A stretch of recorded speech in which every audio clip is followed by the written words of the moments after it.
Hi! Hello guys! For today's video, ito na nga yung continuation ng paglilinis ko kahapon. Kung makikita nyo nga guys, sobrang sikip na nga nitong aming cabinet. Yung mga cloth bag nga na ibinababa ko ay puro damit lang din ang mga laman yan. Mga damit nga na niliitan na ni Kuya Aaron at ni Baby Emory at saka yung mga damit din na hindi na din masyadong sinusuot. Ayan nga at sinimulan ko na din kaagad isort itong mga damit na ito. Pinagsama-sama ko nga yung mga damit na itatago ko talaga ng matagalan para meron akong remembrance na maliliit na damit ni Kuya Aaron at ni Baby Emory. Yung ibang ang damit ni Kuya Aaron na pambahay ay binigay ko na din dun sa pamangkin ni Daddy. At ito na nga yung mga nasort ko na damit. O diba, napakadami. Pero lahat ng yan guys, ibabalik ko lang din doon sa loob ng cabinet namin. Pero this time nga, igagamit nga ulit ako nitong vacuum bag storage. And yes guys, gagamit ako ulit kasi dati na talaga akong gumagamit nito. Actually guys, meron din akong mga gamit dyan sa loob ng aming cabinet na nakalagay din sa vacuum bag storage. At dahil nga nadagdagan na naman yung mga gamit na hindi na namin nagagamit, ay ito nga't bumili ulit ako neto. Habang nagse-setup nga ako ng camera, ay ito nga't may baby na nangunguli.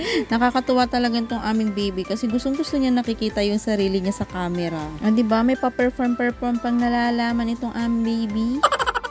At nung ma-setup ko na nga yung camera, ito nga't sinimulan ko na din kaagad yung pag-aayos ng mga gamit. Yung una ko nga inilagay sa storage bag, ito yung mga damit ni Baby Emory na hindi ko talaga i-give up. Ma-share ko na nga din sa inyo guys, itong katsa na gawa ng aking mama. Itong katsa na nga na ito ay tinahinga ni mama nung baby pa si Kuya Aaron. Tinahi niya ito para mayroong ngang sapin si Kuya Aaron sa duyan. And yes guys, hanggang ngayon tinatago-tago ko talaga itong katsa na to. At ngayon nga ay 8 years old na nga si Kuya Aaron. At ginamit nga din niya ni Baby Emory pansabin sa kanyang higaan. Ito nga, isasama ko na nga din siya sa itatago ko kasi hindi na rin siya nagagamit ni Baby Emory. Itong katsa na ito ay itatago ko talaga hanggang sa pagtanda ko. Kasi ito yung katsa na laging magpapaalala sa akin kay mama. Kasi itong katsa na to ay tinahi ni mama gamit lang ang kanyang mga kamay. For sure, tinahi niya to with love para sa kanyang mga apo. Sorry guys, medyo na-miss ko na yung mama ko. Medyo naging emotional ako guys. But anyway, mabalik nga tayo dito sa aking ginagawa. Nung maipasok ko na nga lahat ng mga gamit na itatago ko, sinimulan ko na nga din kaagad i-vacuum itong storage bag para maging manipis na nga siya. Buti na nga lang guys ay meron kaming vacuum dito sa bahay. Pero kung kayo guys wala kayong vacuum, pwede pa rin kayong gumamit ng mga ganitong storage bag. Kasi meron din nabibili na manual vacuum. Ilalagay ko na nga lang guys sa comment section yung link kung saan ko nabili itong mga storage bag. Sunod ko namang inaayos dito is yung mga damit na ni Kuya Aaron na niliitan niya na hindi ko din ile-let go. Ito namang next na storage bag is large size nga. Kung mapapansin nyo nga ay sobrang laki niya kaya napakadami ko rin nailagay ng mga gamit dyan. Kung mapapansin nyo nga guys, habang binabakyong ko nga ito, ipinupukpuk-pukpuk ko yung mga parte na medyo malalambot para matanggal nga yung mga hangin sa loob. Ito naman guys, yung mga gamit na mga nailagay ko na before sa storage bag. Mga 2 years na nga ito nakalagay dyan sa storage bag. Pinagsama-sama ko nga sa isang malaking storage bag itong mga unan, yung mga stop toys na hindi na namin nagagamit. Tapos yung mga storage bag na nga na ito, inire-vacuum ko lang ulit para mawala yung mga hangin. Nung mailagay ko na nga lahat ng mga gamit sa storage bag, ito nga tinulungan na nga ako ni Daddy iayos itong mga gamit dito sa loob ng cabinet. Kasi nga minamadali na rin ako ni Daddy kasi aalis pa nga kami nung araw na yan. Kasi nga bibili na nga talaga kami ng electric pan. Paano ba naman, hindi na nga namin kinakaya yung init dito sa loob ng aming kwarto. And tadan, ito na nga yung final look ng aming cabinet. O diba guys, napakalaking space yung natipid ko dito sa aming cabinet. Ito nga yung before nung aming cabinet bago ko ilagay sa storage bag. O diba, napakagulo nga niya. Bukod nga sa magulo, napakasikip din. O siya guys, hanggang dito na lang. Thank you for watching. Bye!